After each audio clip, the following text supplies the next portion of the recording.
आहट, भाग दो। डियर लिसनर, कल आपने सुना कि सौरभ सानवी से रिग्रेट भी फील करता है कि वो कुछ नहीं कर पा रहा, और सानवी की मॉम को ये भी बताता है कि सुबह उसे प्रोफेसर मिश्रा के घर जाना है क्योंकि उसने उनसे उनका घर अभिमंत्रित कराने के लिए बोला था, जिसके लिए उसे स्वामी जी को लेकर वहाँ जाना है। उसके बाद तीनों ही डिनर करते हैं और सानवी के सर में दर्द होने के कारण सौरभ सानवी की मॉम से सानवी के सर में थोड़ा सा ऑयल लगाने के लिए भी कहता है और तीनों ही सोने चले जाते हैं और सौरभ वहीं ड्राइंग रूम में सोने के लिए चला जाता है। यहाँ तक कल आपने सुना था। अब आगे।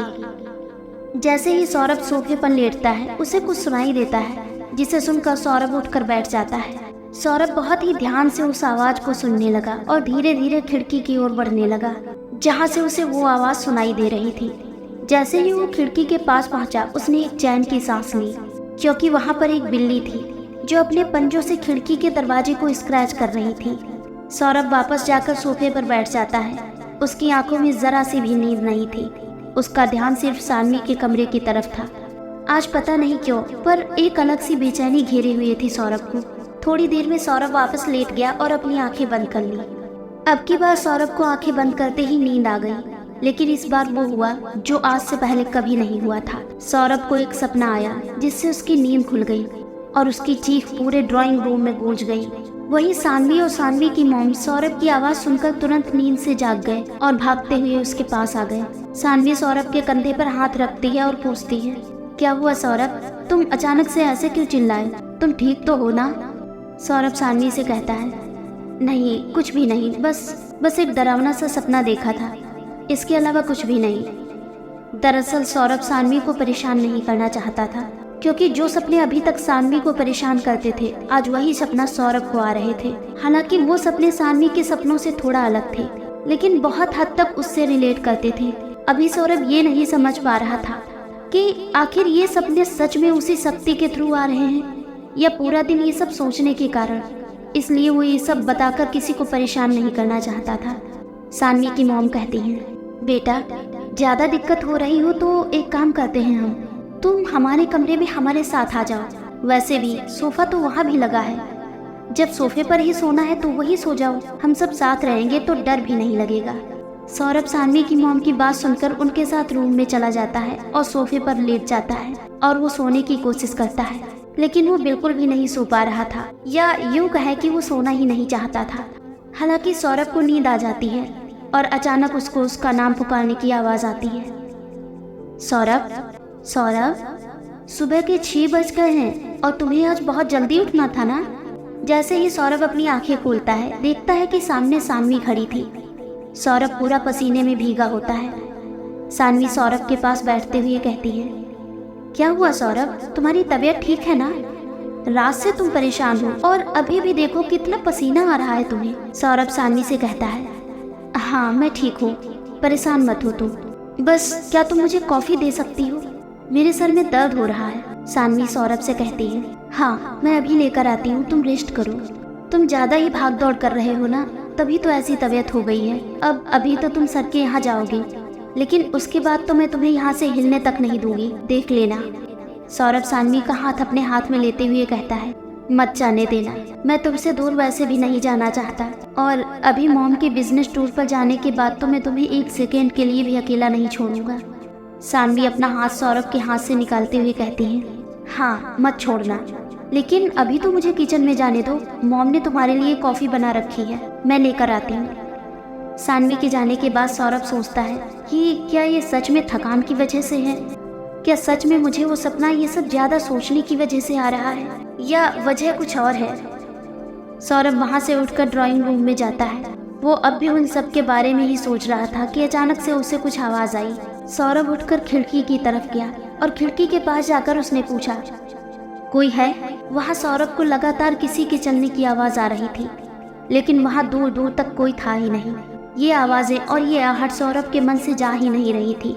पहली रात का वो वाक्य उसको याद आ रहा था और अब ये पैरों की आवाज। तभी सानवी कॉफी लेकर सौरभ के पास आ जाती है और सौरभ की ओर बढ़ाते हुए कहती है, लो कॉफी पी लो, और जो भी कुछ सोच रहे हो ना उसको अपने मन से निकाल दो, क्योंकि जिस चीज के बारे में तुम जितना ही सोचोगे ना वो तुम्हें उतना ही सताएगी। मुझे नहीं पता तुम क्या सोच रहे हो, मुझे ये भी नहीं पता कि तुम कितना परेशान हो और किस बात को लेकर हो, लेकिन इतना ज़रूर कहूँगी, माना अभी वक्त खराब है, बहुत परेशानियाँ हैं, बहुत खतरा भी है, लेकिन उन सब के लिए अपनी हेल्थ को मत खराब करो। चलो अब जल्दी जल्दी कॉफ़ी पियो और जाओ। सौरभ जल्दी से कॉफ़ी पीता है। काफ़ी ज़्यादा सर में दर्द होने की वजह से एक पेन किलर भी ले लेता है और फिर पुरोहित जी के यहाँ जाने के लिए तुरंत निकल जाता है। पुरोहित जी के यहाँ पहुँचते ही सौरभ तुरंत उनका दरवाज़ा खटखटाता है। पुरोहित जी खुद ही दरवाज़ा खोलते हैं। पुरोहित जी सौरभ को देखकर थोड़ा आश्चर्यचकित होते हैं और फिर कहते हैं, अरे सौरभ बेटा, तुम यहाँ कैसे अचानक? तुम कभी बिना फ़ोन किए तो आते ही नहीं हमारे पास।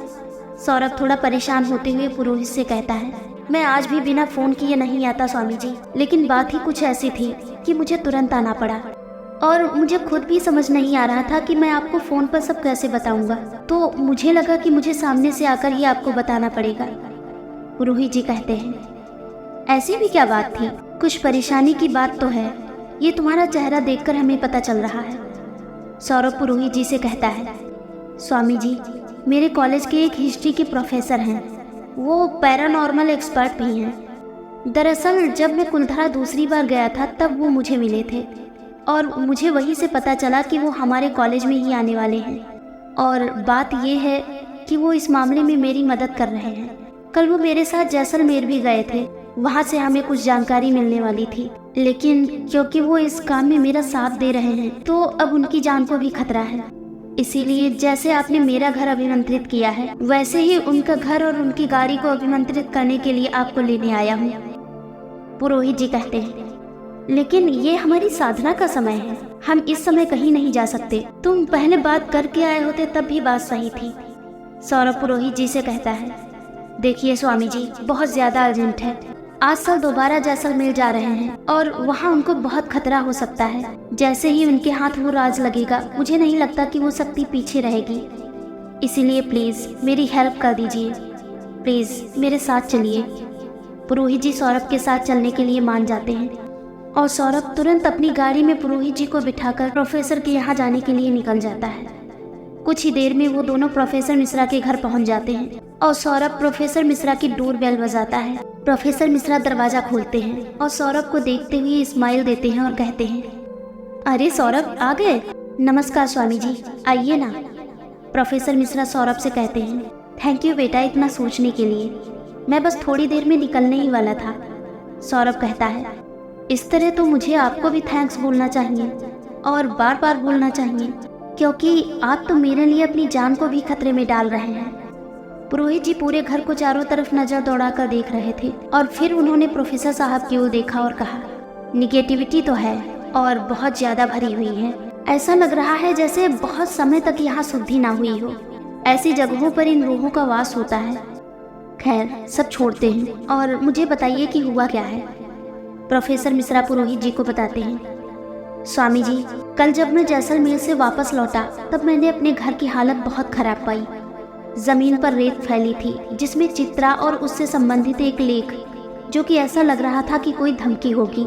आज रात भर मैं सो नहीं पाया। वो आवाजें और वो आहटें, इनमें सोना आसान नहीं था।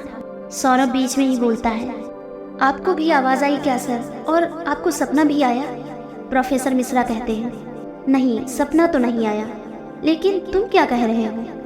सौरभ कहता है, किस तरीके की आवाजें थी और कैसा फील हो रहा था आपको?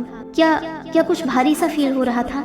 ऐसा लग रहा था जैसे सांस लेने में कुछ परेशानी और सीना एकदम भारी सा।